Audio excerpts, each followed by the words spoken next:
I had a couple people asking about this guitar here. It's kind of unusual because it has a license plate on the front. So I thought, well, I better show you guys how this one's constructed as well. You can buy the box by itself without the neck, and it doesn't come with the license plate. You have to supply the license plate. I have a number out in the garage, but I decided to use this one because it looked funny. The When you take the license plate out, you have a lot of room to work inside, so it's not a big deal to work here. You just have to figure out what you want to do. Again, I bought the neck from the same guy I got the box from. You can order a 3 or 4 string neck. I seem to just buy 3 strings. I don't know why. I guess I'm kind of lazy. What I did, the box, like I say, it's empty when you come. So I just figured out where I wanted to put my tone and volume knob and my input jack. I usually put the input jacks on the end, but on this one, I decided to make it on the top this time, just for a change. There's no bridge that I could find that would really fit this well.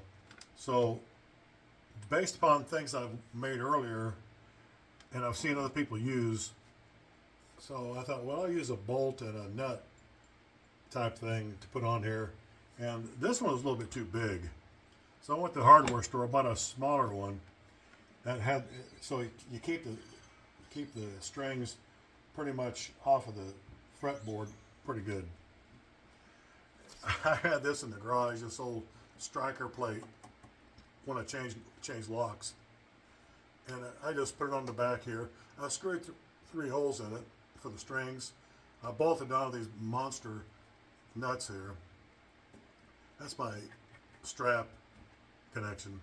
I put that on there. I thought, well, that's going to look kind of funny. I've seen other people use these striker plates. They seem to work okay. I thought, well, I had them as free. I didn't buy anything extra. You can spend a fortune on these things, these projects, building them. So I installed the neck. You have to drill a hole through the front of the box, kind of figure out where it is. It has a bolt in there that just goes through. You screw it on. Again, I used a metal plate. The metal plate, it goes in here inside to spread the load, make it more secure. So when I put that hanger bolt through, it would last a little bit longer, and the neck would set better. I wired these up myself. There's no, I don't like to have pickups sticking through the front. First of all, I'm too lazy to cut holes, especially in metal. I don't have these fancy tools to do this, so I do everything with screwdrivers and hammers and things like that. I don't have any fancy tools.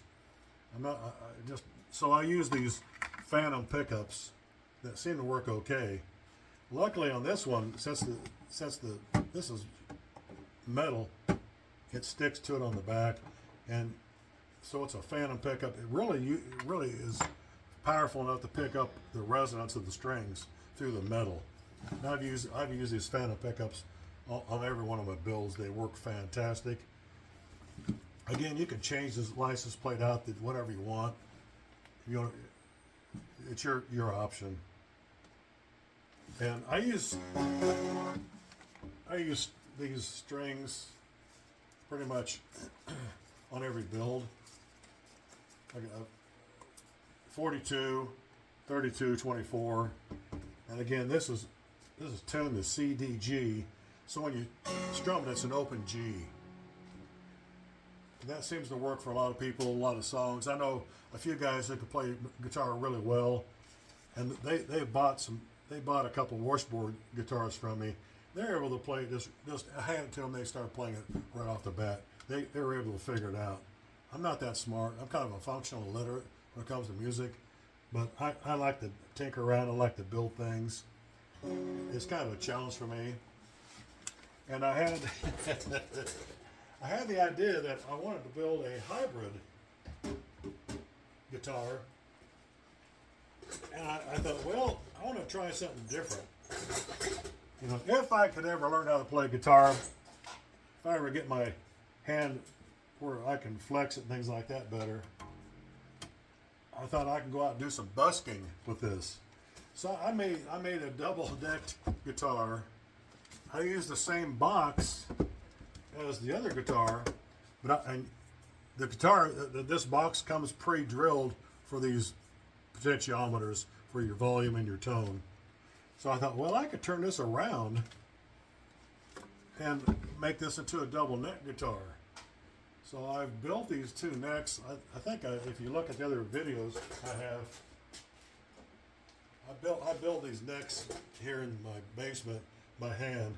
I just go buy the wood at Home Depot. I buy oak, just a half inch and about a quarter inch.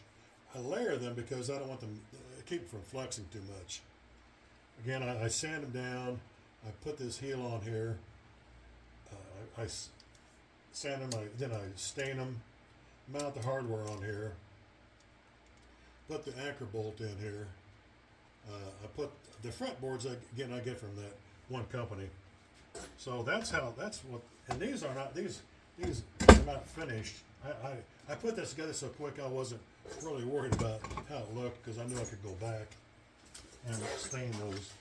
I'll have to take them off, and I want to get some pecan stain to match this box. So I got in kind of a hurry, but one thing I had to do is I got two pickups in here. Again, this pickup is sitting over here underneath there, glued onto it. And I've got one on this side as well. See how powerful that magnet is? And I've got one on this side as well. But I thought, well, how am I going to be able to play this? Because you play this, you're going to hear it over here. So I had to figure out how to separate the circuitry in here. So again, I called the guy down there at the store, and he sold me this one switch. So it disconnects this pickup and connects this one. Again, the tone works on both of them. So it's a pretty cool setup. And I spent more than I wanted to on this one, but I wanted it to work right. It was a challenge for me. I'm not, like I said, I'm not a genius, but I wanted to give it something. I thought it'd be kind of fun. This is kind of heavy. So, but it works pretty good. I can try to figure out where my cord is.